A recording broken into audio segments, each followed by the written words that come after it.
सरकत होती 3 महिने, असं उभा बी राहता येत नव्हतं.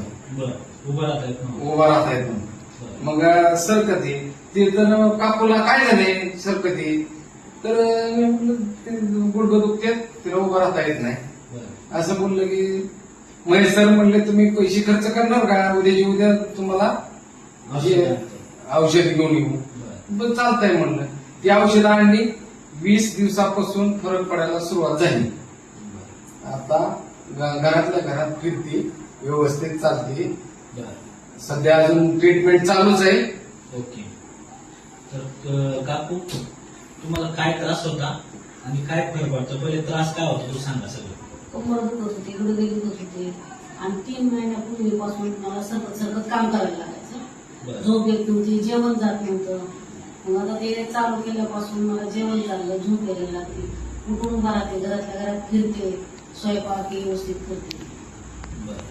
आणि हे औषधं घेतली तुम्ही? हा, हे औषधं घेतली. 95 मॅक्शियम, नोवेदना कॅप्सूल, चंपी तेल, न्यूट्रलाइट, नोवेदना जेल आणि स्प्रुलिना, एवढी मॅडमला ट्रीटमेंट चालू आहे.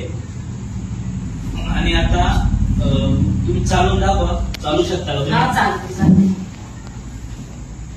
चालून दाखवा. जबरदस्त. जबरदस्त. ओके, या या.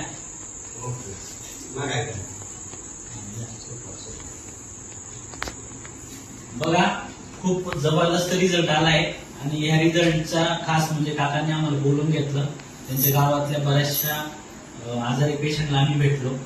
आणि काकांचं ऑलरेडी किराणा दुकान आहे. काकांनी आता आपले जे प्रोडक्ट आहेत त्या त्यांच्या गावात पोहोचायचा त्यांनी संकल्प घेतलाय. तर सगळ्यांनी, काका तुम्ही काय सांगणार, जे पेशंट असेल त्यांना तुम्ही काय सांगू शकता, प्रोडक्ट वापरले पाहिजे, काय तुमचं म्हणणं आहे? जर एखाद्याला समजा आपल्या मंडळीला जसं बरं झालं, तसं दुसरे बाबा एखाद्याचं गुडघं दुखत असतील तर त्यांना पर्याय सांगणार की बाबा घ्या औषधं, तुम्हाला त्याचा फायदा होईल. बघा, डॉक्टरनी सुद्धा सांगितलं होतं की मॅडम आता उठू शकणार नाही, तुम्ही आहे ते त्यांचं चालू ठेवा. पण शेवटचा पर्याय म्हणून त्यांनी उपाय केला. महेश सरांनी त्यांना प्रोडक्ट दिलं होतं. आज 1.5 महिन्यामध्ये एवढा भारी रिझल्ट आहे. अजून आम्ही त्यांना 6 महिने सांगितले. 100% पहिल्यासारखे ते होतील. Thank you my lifestyle, thank you element, thank you very much.